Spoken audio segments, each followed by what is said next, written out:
Hello, Simone. So the thing that we are most known for publicly is our stuff on demographic collapse, collapsing populations, and the effects it'll have on society. Now, this is not something that we have talked about on our podcast. As to why we haven't talked about this on our podcast yet, it is because we've talked about it in a million other interviews in a million other places. Everywhere.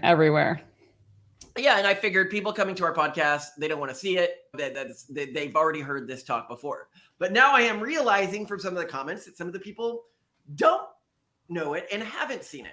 And so instead of giving our standard stump speech on this, I want to engage with this topic more conversationally, the way that we typically do this podcast. Because when I've sat down and tried to do this iteration of the podcast before, I just end up narrating my stump speech. And then Simone's sitting there not talking, or Simone's doing her stump speech. And so let's see if we can turn this into a conversation. Would you like to know more? All right, Malcolm. So what happened aside from you and ending up living in a brothel when you went to South Korea? Well, where I always start with, and this was really where I started to panic about this. It's actually kind of telling that you were living in a brothel and not like in a maternity ward of a hospital. Yeah, let's talk about living in a brothel, because this is part of the story that people don't know. Yeah. So I had gone to Korea after I had graduated from Stanford Business School, and I had sent my wife. We had just done a startup together, which we had invested a lot of our money into. Yeah. Google had then hired me and then waited 6 months to employ me. Yeah. And during that time, the little money we had left after the startup had slowly dwindled to nothing. Yeah. And then you got into Cambridge for your graduate degree. Yeah, and I was also, in contrast, put in because at Cambridge you belong to the university, but then also you belong to a college. And I'm living in the Catholic dorm, the Catholic college, St. Edmunds. And here you are. Well, and it's beautiful dorm. Beautiful. Gorgeous. Anyway, yeah. So, I mean, I had to find a way to pay for you to go there, right? And so I ended up having to drop the contract with Google because they couldn't find, I don't know what happened. Like, they had this system where they used to be able to hire people, but they wouldn't have a position for you. So I left them and I ended up going to Korea, but I had to live as inexpensively as possible to support my wife. So I was actually the director of strategy at the #1 early stage firm in the country. And this was by a government survey at the time. Like, they asked all the entrepreneurs where they most want money. Think of it like Y Combinator for Korea. And that story actually gets really crazy and interesting. But anyway, so I chose to stay at a place that was smaller than the room I'm in now. My entire room was really small. It was a twin, and then half of the space that a twin would be is a little walking corridor. And then they had a glass cabinet, which was just where the toilet was. And then there was a little shower on top of you because they didn't have a different space for the shower and the toilet. And one day I remember I was walking back to where I was, and somebody at my firm, they go, no, you got to stop walking down into that neighborhood. It's a really dangerous neighborhood. And I was like, what are you talking about? They're like, look, if you need to get to the subway, here's the way you could go. And I'm like, this is the only way I know to get to where I live. So I kept walking. And then they're like, okay, well, you just can't walk. You cannot walk down that particular street. And I was like, look, I know no other way. And they're like, okay, at least I'll accompany you. And then I turned to go down this alley, and they're like, actually, like, seriously, there's got to be another way to get to where you live. I even can't follow you down this alley. And this alley is where my apartment was. And what I realized is in Korea, anyone who's been there, like, it's such a nice, clean place that apparently, like, even this like really ghetto area where I was living, to me as somebody from the US, felt like really clean and nice. I mean, I guess I should have known given how cheap the apartments were there. But the reason specifically they said is, they go, this is where all the brothels are. This is the brothel street. And I was like, oh, maybe that's why everyone's so nice to me. But what did you learn? I mean, it's telling that you are surrounded by people who are maybe interested in sex, but not families. You weren't in a family zone. You weren't in like a tenement full of crying babies. You were in just... But anyway, so to get to the part of the story that people normally hear is, I was working at this firm, and there was this one day where I've got a plan where the country's going to be in 50 to 100 years. So I'm making this plan, and I'm looking at the numbers, and I'm like, well, shit, there's not going to be a country in 100 years. If you look at their current fertility rate, which is like 0.79, 0.8, depending on what you're looking at, that means for every 100 Koreans alive today, there will be 6.4 to like 5.9 great grandchildren. And this number is decreasing almost every year. So it's almost certainly going to be less than that. And You can't survive as a country if you're looking at like a 93% population collapse over the next century. Your economic systems fundamentally cease to work. And I went to the other partners of my firm and I was like, hey, this is a problem. Like, I don't understand how there is a future to the Korean economy. And they're like, oh, yeah, we all know this. Like, everyone in the country, like in the financial class, knows this. We just pretend like it's not true because the entire economy stops working the moment we recognize this. And this is something people often don't understand. They're like, what do you mean the entire economy starts working? So here I need to explain how debt works, because it's this miraculous thing when things are growing. If I'm making a $10 investment and $8 of that investment is debt and $2 of that investment is equity, and it grows by just 10%, my equity investment has actually grown by 50%.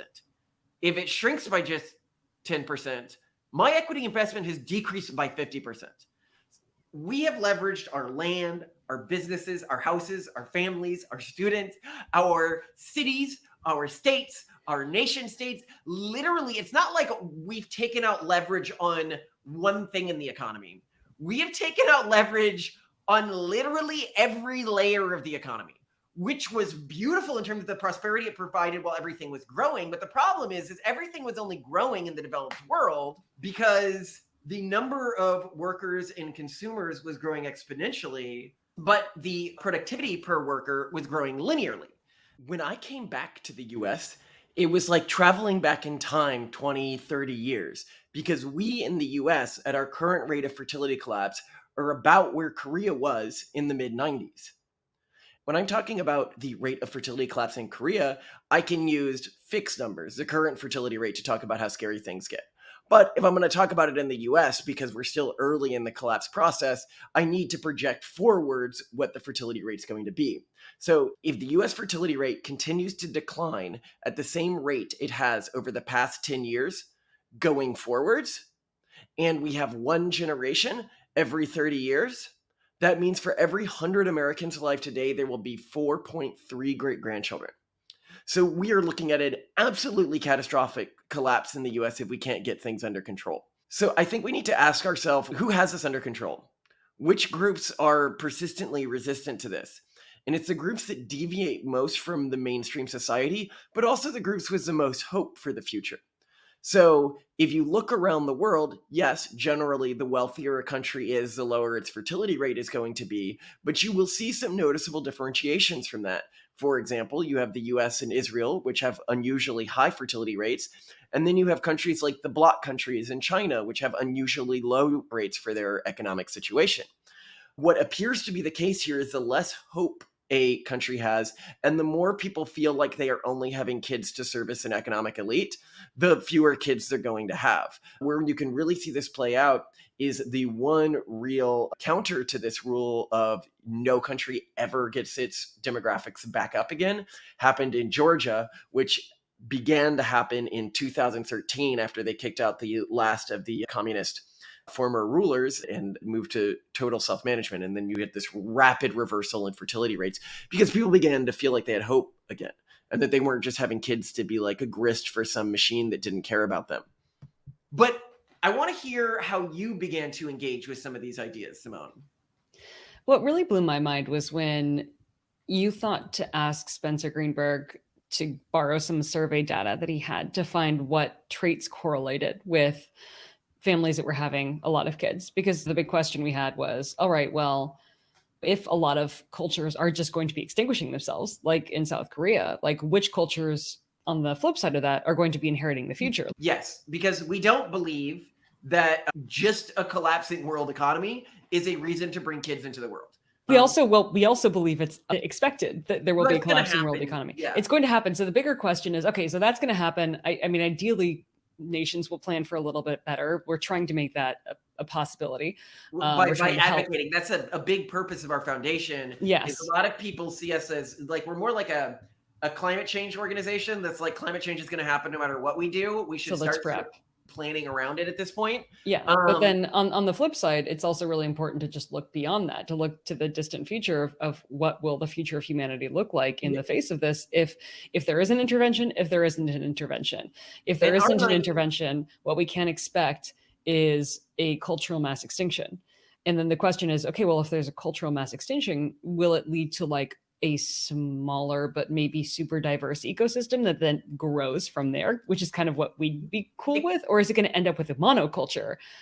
Anyway, Well, explain what you mean. So, I mean, first I'm going to say our naive assumption going into this is that most cultural groups that weren't religious would die off, and most cultural groups that were religious would stay, Yeah. and individual religiosity would be reinforced, because the amount, not a person's religion, but their amount of religiosity is highly heritable when you look at twin studies. So there's different ways of doing this. You can do this using polygenic risk scores, but you can also do it using twins who are separated at birth, identical twins, and then contrast them with fraternal twins who were separated at birth and raised by different families. So they're the same ethnicity. They're in other ways very similar to each other. The only thing that would really cause this difference is if it was in some way associated with genes. So this is how you can get an idea of how much of a person's sociological profile within a specific metric is genetic.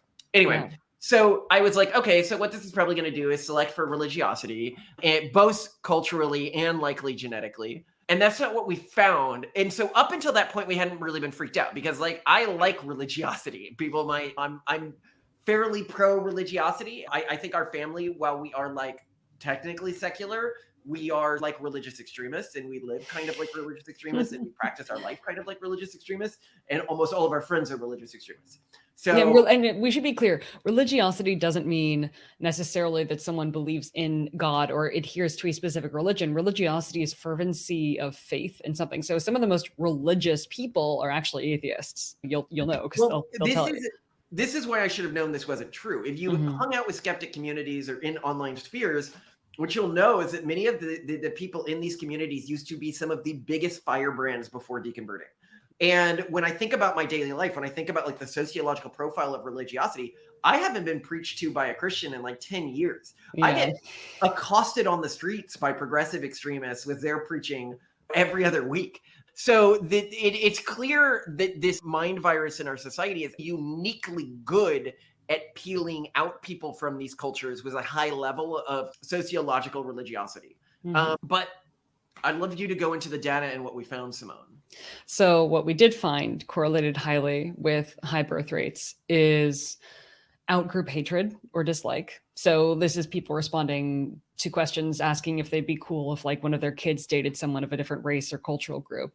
And also a very keen comfort with hierarchy and like high power distance. So really what you're looking at is xenophobic authoritarians. Right? I mean, that's kind of like So if you look at it, it's something called right-wing authoritarian personality. You can look it up on Wikipedia. There's a topic of this, and it's actually highly heritable as well, which is done using polygenic data, is like all these other things.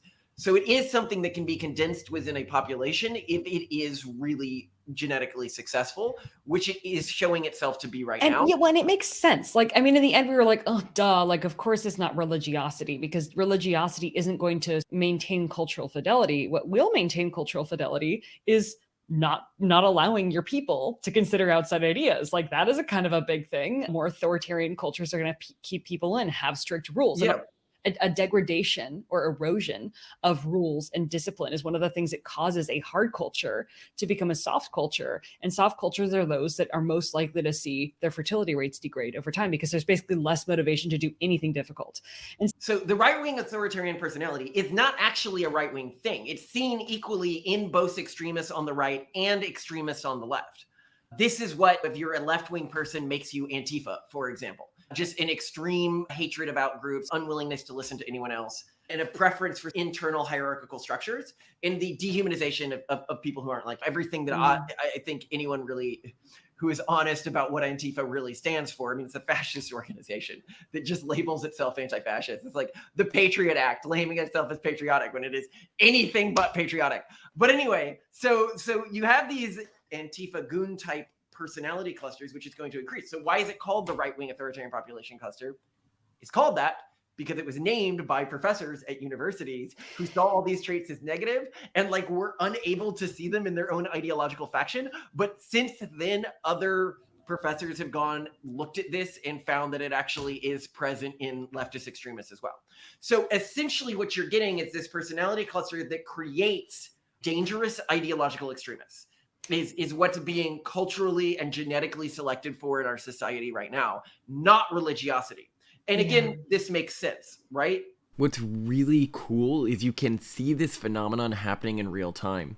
If you look at the period where fertility rates started collapsing in the US, and then you lay that over voting patterns, you can begin to see the two parties shift further and further apart due to this new pressure in both the cultures and sociological profiles that are being selected for, which I think can give us some idea of how quickly changes in selective pressures like this can be represented in major real-world events.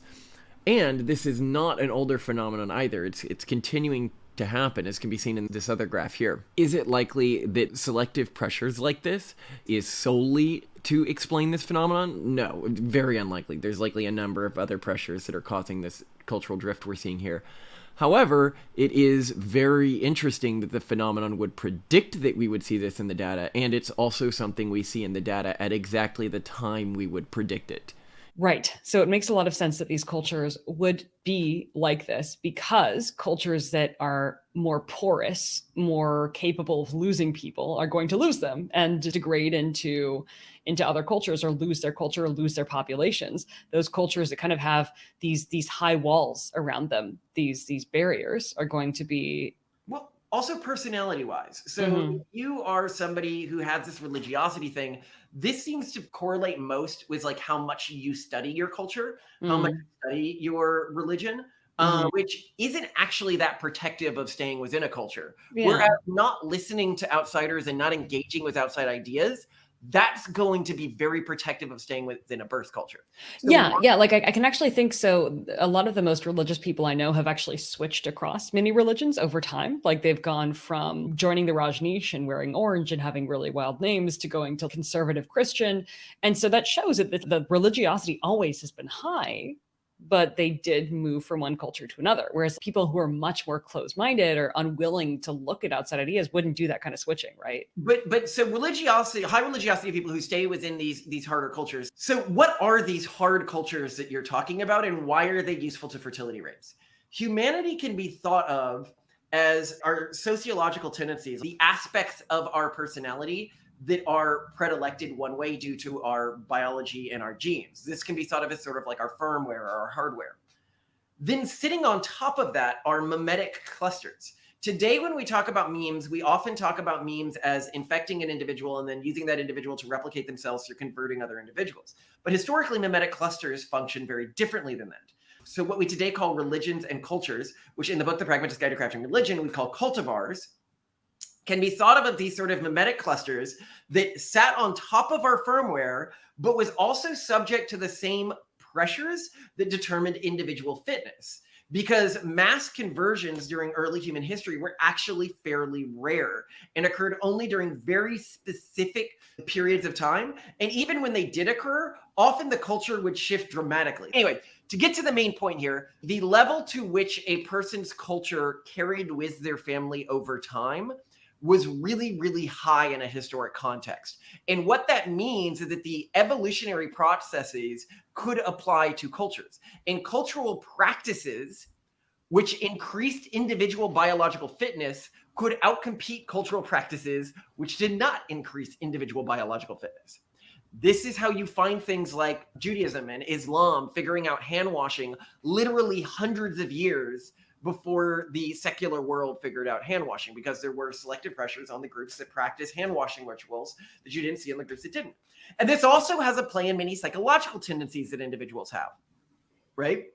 So by that, what I mean is wherever you look in the world, whether it's Ramadan or Feast of the Firstborn or Lent, you have these arbitrary self-denial rituals, which we now know strengthen the inhibitory pathways in your prefrontal cortex and make it easier to shut down intrusive thoughts. And now the secular world is beginning to figure this out, whether it's juice cleanses or like arbitrary fasting rituals. So these older cultural groups actually did a lot to both increase a person's mental health while also increasing their fertility. This is why out of pretty much all of these widely successful cultural groups in the world, almost all of them have some level of underlying homophobia in them. Because it increases biological fitness, even though it decreases individual quality of life. So we're not saying that all of these are are good things, but you will see these patterns begin to exist across cultural groups that systemically find themselves out competing cultural groups. Mm-hmm. So the tendency to stay within one of these cultural groups that has all of these software patches that co-evolved with our biology over time leads individuals to often be psychologically healthier. That's why you see religious individuals almost always being psychologically healthier in sort of big studies done on this, unless they're like born same-sex attracted or something like that. And then you get negative outcomes. But same-sex attracted individuals born into religious communities have higher fertility rates, even today. So it's still optimizing for like technically what was being selected for when some cultures were out competing other cultures. So this tendency to not listen to outsiders and to think less of outsiders is of course going to be protective of people in iterations of these traditional cultural groups. So the iterations of Christianity that were more open to outsiders, more open to outside ideas, these were the most porous to the virus and the first to die. They got infected and then the virus started using them to just replicate the virus itself. So let's talk about this concept of the virus. If we think of cultural groups as these sort of evolving entities, well, there's one strategy for an evolving entity that something could optimize itself around. It could say, I actually don't care about increasing an individual's biological fitness. What I'm going to do is I am going to convert individuals to this new cultural practice. Then I am going to use them to just convert other individuals to this cultural practice. And in fact, having kids is a bad thing because it lowers the amount of time they have to go out and just constantly try to convert other people. Yeah. We'll do another video on the virus and how it works and why it's best thought of as a virus. And yeah, we'll do that some other time. But anyway, so it began to infect these cultural groups that were more open, more pro-social, more open to outside ideas. And they began to be memetically sterilized. That is what caused the tendency of this strictly hierarchical, I don't like outsiders view to be the most evolutionarily successful view within current human context. When we found that out, that's when we began to panic. That's when we began to be like, oh, it's not just religious people. Like, we like religious people. It's a very specific sliver of religious communities that the ISISification of the world is what we say. It's the ISIS-like communities, not Muslim, Christians, Jews. We all have ISISes that are going to outcompete the other groups.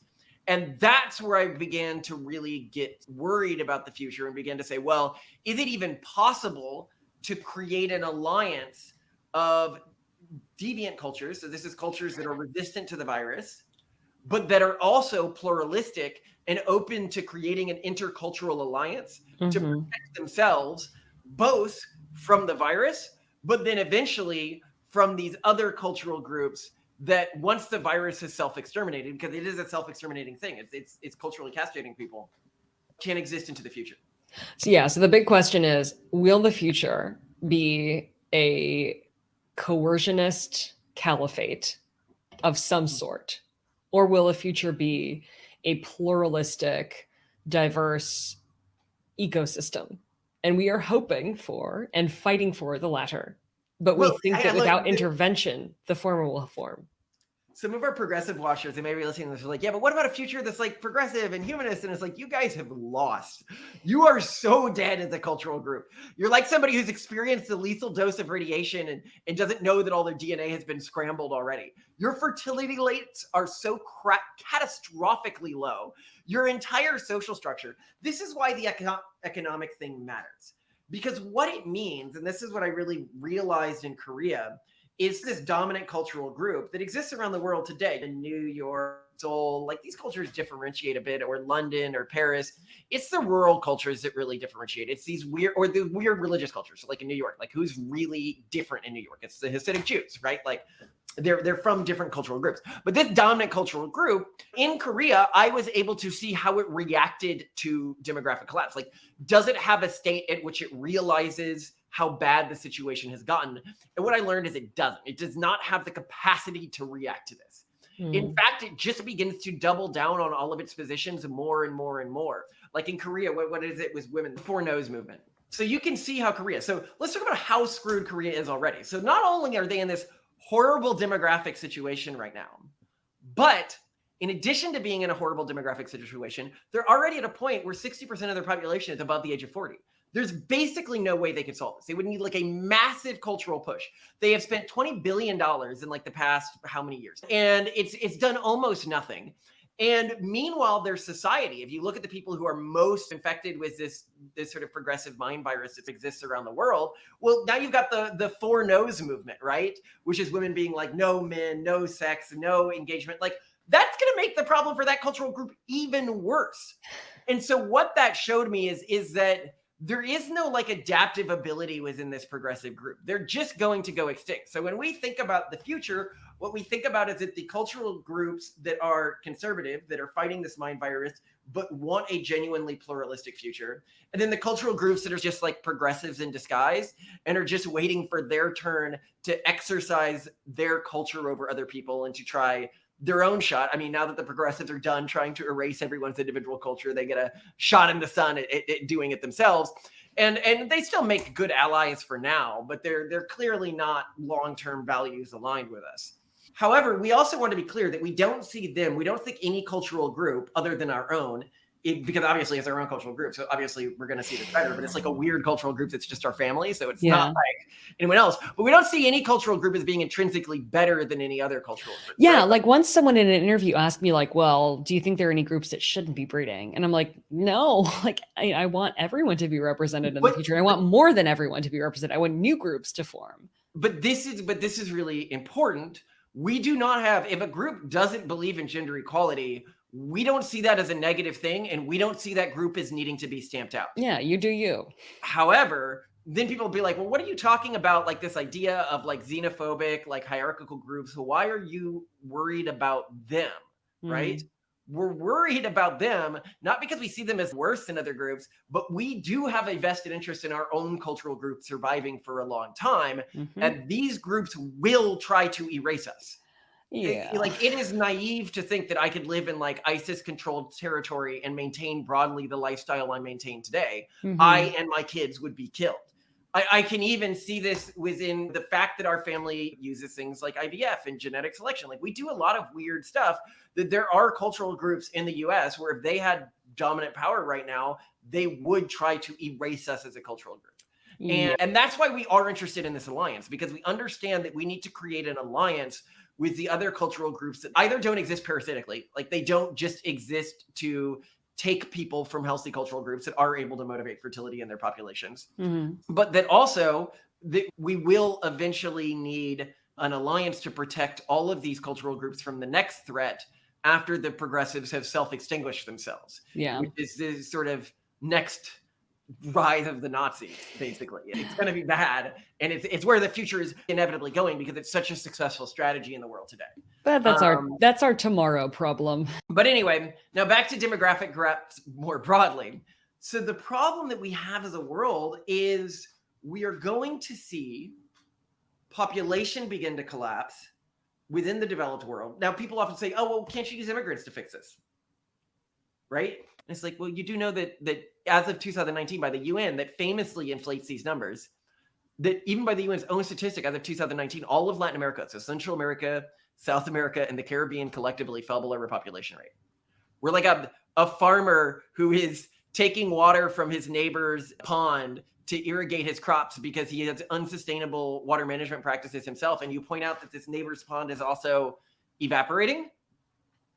And the farmer's like, oh, I don't care. It doesn't affect me. It'll affect future generations or something. It's insane. And then they're like, well, yeah, but Africa still has high fertility rates. Right now in the world, countries, nations that are above repopulation rate typically have a per capita income, so that is per person on average, of below $5,000 a year. So this is an extremely low level of earning. And basically, as soon as people in a nation start opting in to the economy, once they start getting jobs, they stop having kids. And so that means that basically as soon as people in Africa who are in nations that are below this number start to get access to, well, a little more wealth, which presumably we really, really want, because it also means better healthcare, better education, better gender equality, they will stop being able to fuel the rest of the world in terms of supplying a labor force. So it's I mean, the incentive that is created by someone who says, oh, we'll just rely on immigration is basically, oh, well, okay, well, we're also kind of incentivized to keep these impoverished nations really impoverished because if we don't. Yeah, and even if it's not what they mean to create, you're creating an environment where the developed world's economy becomes completely reliant on preventing Africa from developing. Yeah, And exactly. we're using Africa like a human, like a farm, like a human farm. Like it's really sick when you think about it. Not a good look. Because Thought we learned that lesson. well, it's a bad look what they're saying. Yeah, I mean, think about what you're saying in the US. The progressive solution to the Social Security problem is because they didn't put in the effort themselves to have kids. They're going to import predominantly Black people from Africa to support a bunch of non-working, predominantly white people who didn't put in the effort to prepare for the future themselves. Like, that's not a good look. That's not the not racist plan. That's a really bad plan. What we want is a world where somehow we can find a way to make prosperity and broad access to education compatible with a stable fertility rate. The problem is, for the progressive mindset, is this social virus that has so contaminated their thought, that has so homogenized their population, it is not compatible with that thriving. Which means some other cultural group needs to be invented and needs to work for that to happen. Or one of the conservative cultural groups that exists right now needs to rise to dominance for that to happen. And so what you're saying is, yes, we can win. We can have prosperity, wide access to education, hopefully even gender equality, but we can't have that and this urban monoculture still existing. And obviously, that's an existentially threatening idea to the people who are benefiting from this urban monoculture, to this culture's priest caste, to the people who determine truth for this urban monoculture. And who is that? That's the academics. That's the journalists. What's true, right? And you could say, oh, but academia is getting worse and worse. After academia was infected, it got worse at determining truth. It's the replication crisis has gone up, the amount of money needed to get individual things. It is not academia for the past 20 years is not pre-80s academia. That was a completely different organizational structure. Heck, we have friends who've decided to discount all medical research post-1950. So I think there's also this logarithmic increase in bureaucratic bankruptcy in the academic world. Yeah, and I think that the scientific method in and of itself is the correct way to approach truth. However, I think that people are really naive if they think that's the way that academia determines truth. Academia is this weird organic system of citations which are used to determine your position within a status hierarchy, and then eddies that form. So this is something we often talk about, which is academic eddies, which is to say, if there's a concept in academia that a lot of people are writing on, there is more incentive for more people to write on it because, well, it's what your advisor is going to do. So you basically always do your first few research papers on what your advisor does. Right. Those are the conferences you attend. Those are the conferences that exist. And so there is a huge disincentive to study anything outside of the zeitgeist. There's entire departments in universities, like the women's studies department, that are basically dedicated to getting you fired if you do something that goes outside of the ideological police. So why would you do that? Like, what's the incentive to you? As an academic, it can be really hard to get a job if you publish something. Like, we have academic friends who have published just the data and gotten fired for this. Because there's entire departments now dedicated to going over everything that's being published by the formerly productive parts of academia and then just getting people fired. So this idea that I am pro-scientific method, I am anti this weird, broadly new system that we use in academia. And I think what we need is an academic reformation. This situation is what the Reformation was. There was a group that said truth should best be determined by people who spent their entire life studying it and then have been certified by a central bureaucracy. And then another group that said that central bureaucracy is prone to corruption. And then there was the Reformation. And then I think post the Reformation, the bureaucracy cleaned itself up pretty significantly. Right. I suspect that after the academic reformation, the academic system might be able to fix itself. And then hopefully then we have two competing parallel knowledge economies. All the better. Yeah, because competition breeds strength. It's good. But I want to know your broad thoughts on what this means for the future of our species. What I think people discount, because a lot of people kind of don't care. They may not be long-term oriented, and that's not logically inconsistent. I mean, maybe you just don't really care that much about the future. or you just are more oriented around problems right now. But I think the important thing to remember is a lot of the problems that you may care about right now, be it feminism or animal rights or the environment or overall suffering, will also be problems in the future. And if you do not ensure that your culture is somehow represented in the future, those problems won't be solved after you die. And so there's a lot of environmentalists who say, I'm not going to have kids, or I'm not going to have more than one kid or two kids because that's going to hurt the environment.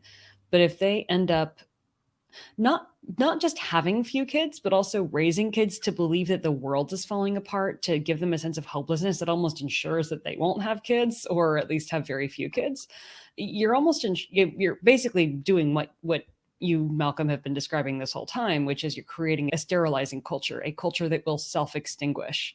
And those values just won't be represented. So we often, for example, get accused of trying to broker in some kind of Handmaid's Tale future, or coerce women into having kids, which is totally not true. We really care about reproductive rights and freedom. But what we want to turn around and say is, listen, the future that we'll get if people like you who hold views around reproductive rights, who hold views around women's rights, don't choose to have kids, don't choose to pass your culture on in a sustainable way, that's what we're getting.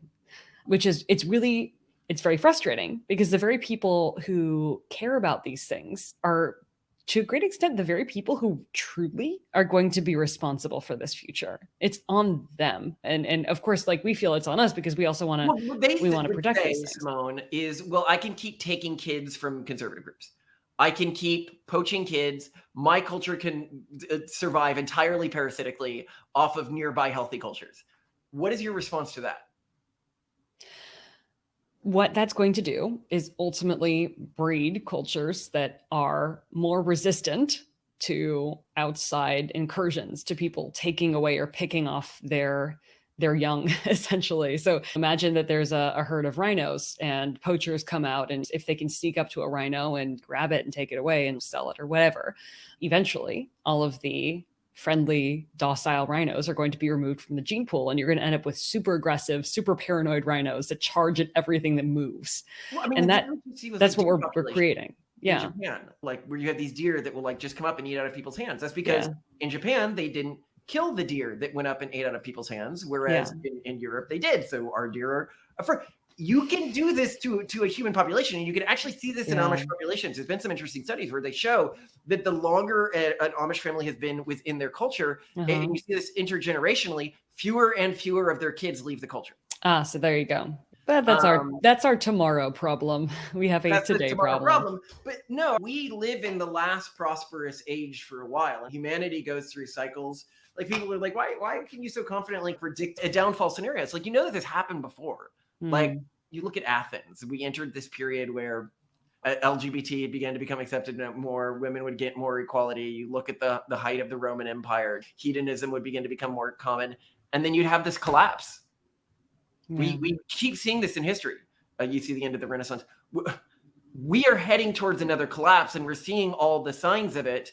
And a lot of conservatives, I think, they take this and they say, well, that means that, like, acceptance of LGBT groups is what causes the collapse. And I'm like, no, a collapse is definitionally a decline from a cultural height. Yeah. Okay. That doesn't mean that those things are causing the collapse, but it would be nice. I do think the rise in hedonism, I do think the rise in a lack of self-control does lead to collapses.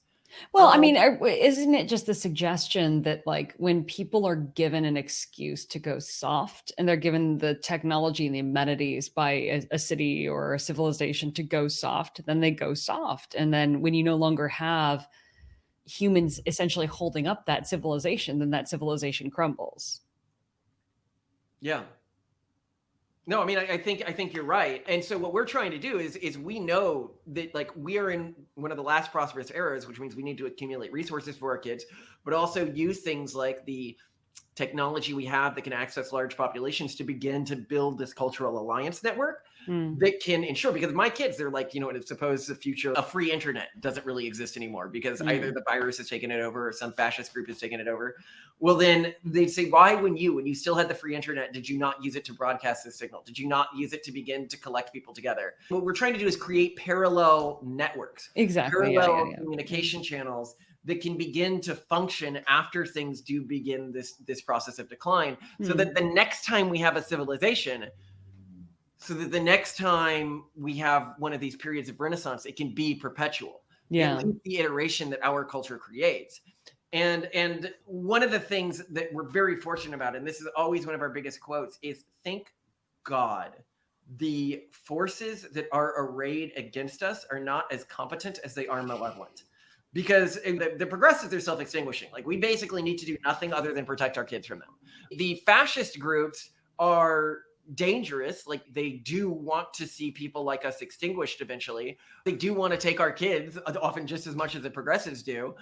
But they're often technophobic as well. They're often very conservative in how they relate to technology, which makes them outcompetable by technophilic populations. Well, yeah, I mean, I think one of the futures is a future in which, kind of like with Jews, they need us because of certain like economies or businesses that like we do and that they, for some moral or cultural reason, cannot do, if that makes sense. What you mean by that?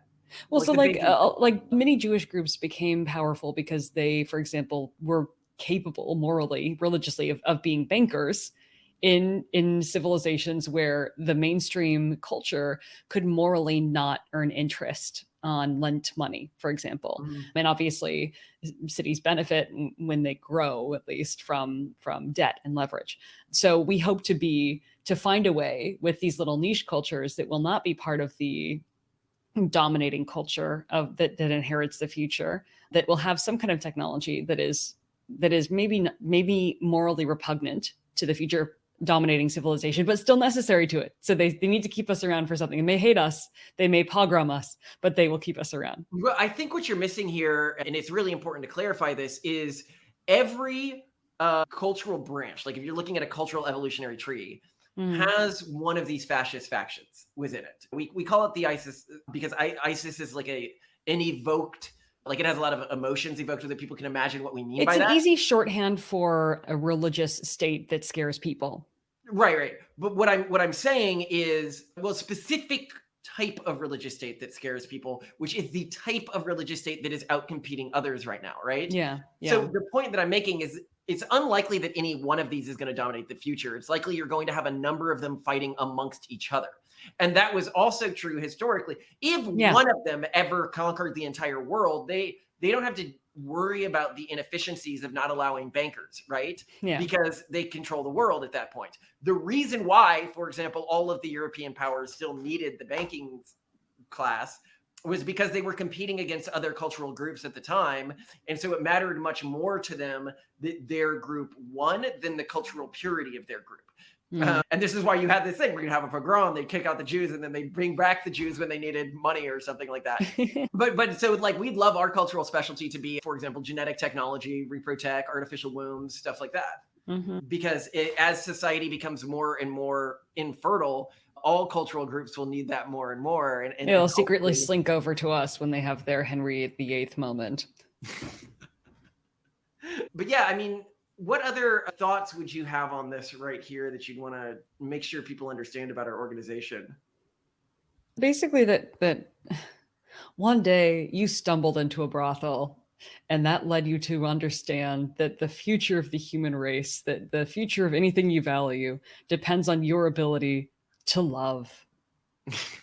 Well, so what she means by that, and this is also something we can talk about within our broader framework, which I think is really important to understand how we see the world. When I was in Korea, something that kept shocking me is I'm like, this population will be 6% of what it is today in 100 years. Like, how are they going to deal with all of the empty buildings? How are they going to deal with all of that? Are they going to import people? Are they going to, it's like, well, they can't import people from Japan because they're also collapsing. They can't import people from China because they're also collapsing. And less than 100 years ago, Japan went in, killed millions of people to try to push their culture, because historically that was the way you pushed your culture. Through war, through conquest, etc. Through conquest. And you could see Russia attempting something like this. Now, this isn't the only reason that they're in this war right now, but the last time that they controlled Ukraine, they did make everyone speak Russian. That is what they taught in the school system. They did teach that you are actually Russians, like Ukraine is a fictional concept. This is something Putin has said, which is basically saying, I want to push our Russian culture on this actually very closely aligned cultural group. Yeah. which is an insane way to try to spread your culture when both Russia and Ukraine have desperately low fertility rates. The groups that are going to win in the future are not the groups that are best at war, which historically was the successful strategy. Actually, many of the most successful groups right now are staunchly pacifist. Look at the Amish, look at the Haredi, in Israel at least. Both pacifist groups, both very high fertility rates. Yeah. But to an extent, those groups only survive because they have pro-war groups around them to protect them. Yep, exactly. Yeah. And so that's not going to be a long-term successful strategy. But the point being that in this future that we're going into, you really need to completely change the way you think about geopolitics, the way you think about immigration. Even if you're thinking about your own independent cultural group, you are typically better off for anything that increases the economy of whatever countries you are most present in, and anything that decreases the amount of government control those countries try to exercise over your country. Things like cultural projection through war and stuff like that, they're really largely irrelevant now in terms of a intergenerational cultural victory. And the groups that are still thinking in those mindsets, they're going to go extinct. This reminds me, because a lot of people, when you talk about accelerationist versus non-accelerationist cultures that try to move forwards, I mean, we saw this was the collapse of the Western Roman Empire, right? Which was, as Rome collapsed, some people said we want to go back to the old ways of doing things. And some people said, well, we shouldn't be hedonistic. Like, obviously, this sort of broad hedonistic culture that's dominating our urban centers is stupid, but we do need to culturally innovate. That was the Christians. This was this new religion, this new cultural group that was innovating in all these sorts of cool ways, that was defining themselves, that was defining what they were, that was having councils, that was thinking about cultural innovation. And then the mystery cults really exploded during this period. And these were individuals who were going back to the more pagan ways of doing things. And actually, both the Christian groups and these mystery cults were growing in the same communities. They were growing among military organizations. And so they were both actually working with the same populations. But the groups that said we need to go back to the old ways of doing things, they died because the technological and cultural context that they were in had shifted. And I think that that's what we're going to see in the future. Is I think that the groups that are most interested in innovating themselves to deal with this new cultural context that we're dealing with are going to be the groups that are ultimately victorious.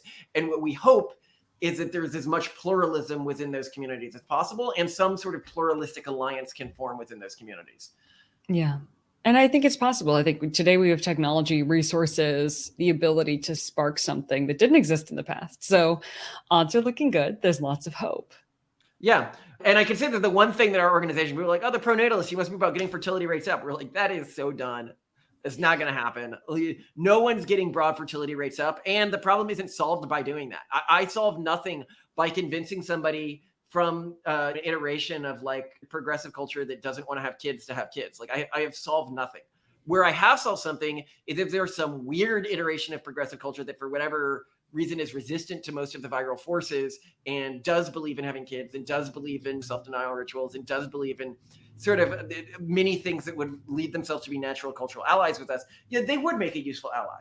But the people who are just completely brainwashed, they're completely useless to me. And I think that that's a message that people aren't used to hearing is to say, you just don't matter to us. They're like, well, don't you want, how do you convince this progressive woman to have a lot of, I don't care. If she's already from this cultural group that sees their entire like raison d'etre as surviving through parasitizing nearby healthy cultural groups, again, we're not like judging them. Like we're not judging them in the context of that's a worse way of doing things, but it's an unsustainable way of doing things that makes all of the cultural groups around them worse intergenerationally. Yeah. So yeah, you're actually quite right in that they really do kind of poison the other groups around them in a way that's really messed up. When I say worse, I don't mean like worse in an objective sense. I mean more dangerous to my group and more dangerous to a pluralistic mindset, because they teach all of the cultural groups around them that pluralism is threatening, essentially. Yeah. That being accepting of outsiders is threatening. And that's why they are like the ultimate dangerous force from our world perspective. Yeah. But it's also why we don't have really any animosity towards any cultural group, even if they're very different from us, even if they're like, well, we don't like LGBT populations, we don't like women. Those are things we believe in. But even groups that don't feel that way, we're like, do what works for you, so long as your culture is thriving and you are not using force to force people into your culture, because that's where it gets really dangerous. And that's something we're really against. Or using force to keep people in your culture. That's another thing that we're quite against. So if we could live in a society where everybody's just competing on an equal playing field, the government isn't trying to use its powers to take money from one cultural group and then use that money to convert people to this sort of dominant monoculture, but also nobody is with guns forcing people to convert or threatening people to convert or threatening people to stay in their culture. I think that's the ideal cultural ecosystem that we're trying to create, because we believe that our culture can survive within that ecosystem and thrive within that ecosystem. And we would encourage every culture that thinks that they can thrive within an equal playing field, that they should want to join this movement. I'd be delighted if they did. So we'll see. We'll see how well we're able to evangelize all this, get other people on board, get some good competition going. Concept, but it's an interesting philosophy. We'll see. And I do think one person was like, "Oh, you don't believe in state services." I think that we should rely on our cultural groups to provide much of our services, right? So the reason why progressive groups so ardently advocate for state services is because if you want to convince somebody to leave one of these harder, older cultures, most of these cultures offer a lot of what are state services. They offer social safety nets when you end on hard times. They offer services that help care for elderly individuals. They offer all sorts of services. And so if you want somebody to leave one of those cultural groups, but your group is parasitic and it's not willing to supply any of these services itself, well, I mean, obviously you need the state to supply those services. So what you do is you take money from all cultural groups so that you can more easily deconvert people from the cultural groups that are supplying these services to people, which is just really predatory and twisted. And so I think that, I guess my view of state services would be it should be an opt-in thing. You should be able to opt into the state service system, or you should be able to, like the Amish do with Social Security. Amish don't pay Social Security because the state understands that their culture is actually very effective at supplying Social Security to Amish individuals. Exactly. And I'd love to be able to opt into that. And then people are like, yeah, but then all of these systems wouldn't work. And it's like, have you noticed something there? Is it that the cultural groups, this sort of degraded cultural group that you've created that doesn't actually care for its own members, is that a problem? Nobody would want to join it. If they had to, everyone would start going back to these older cultural groups that do provide all these services. If you took them away from the state, it's like, maybe light bulb there. You've realized what it means to be parasitic. But anyway, we are so excited that you guys joined us. Hopefully we got crazy here, but it's something we really did need to talk about at some point. Yeah, here's hoping it turns out well. Save a copy of this video, wait 200 years and have your either totally non-existent because you failed or existent great-grandchildren check it out and tell us if we were right or not. Well, I hope we're successful. I mean, I think it's an existential quest to create a pluralistic alliance of conservative cultures that can fight both this sterilizing mind virus, but also fight the cultures that are just progressives waiting in the wings to erase every culture they come across the moment they gain power. And I do think that now we're in this position, very Emperor of Dune, where all of the conservative cultures finally have a reason to band together. So the plot of Emperor of Dune is this guy basically says, how do I get these groups that have always been at each other's throats? Well, I need to create an authoritarian force so evil that they'll finally have a reason to build structures to work together. And they'll remember how bad it is to have one culture sort of ruling all other cultures dictatorially. I hope that this progressive mind virus has created that so that iterations of all of the conservative traditions can understand why they're better off in pluralistic ecosystems and why they're better off building cultural infrastructure that helps defend those pluralistic ecosystems. Because right now, if we don't band together, we all lose. Big stakes. Good luck. I love you, Malcolm. Hopefully we all have a lot of successful grandkids and they, with a bunch of other families, save the world. Yay! Hey, we need people for our kids to marry, right? That's what we gotta bring this group together. Yeah, that's the real long con here. So guys, hurry up because our kids need to not be single forever. All right. Thanks. Okay, thanks. Yeah. Bye. Yeah, cool. Love you, Malcolm. Speaking of Love you which, too. daycare pickup time. You're doing leftovers, right? I'm stir frying. Do you want me Yeah, to? you made great. She did tacos yesterday. They were fantastic. And she did it for a guest. She was telling me today that she was diluting the meat with onions to make it last a bit longer. And, Gotta and now stretch it. yeah, I got to stretch it. Now I'm making taco leftovers, getting a little glimpse into our life here. Yum. Okay. Then I'll mix it with some curry spices, create something really special with it, then eat it with chips. It'll be quite good. Cool. I'll get it ready for you while you pick up the kids. Will do. Have a good one. You too, Malcolm.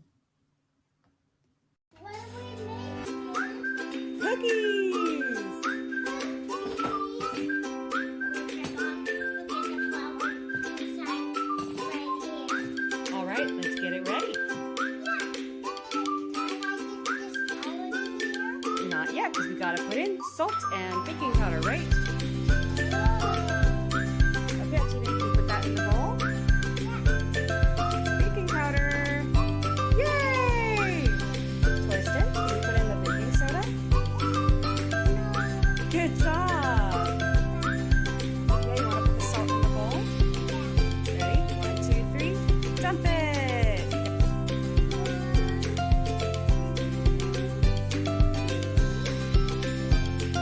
Stir it around. Good job, buddy.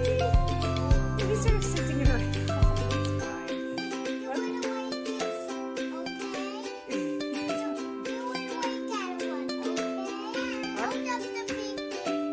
So take the eggs and put them in the big bowl. Good job, Torsten. Yay! Now slowly scoop the dry ingredients into the mixer. Yeah. What do I have right here? Now slowly put in the chocolate chips.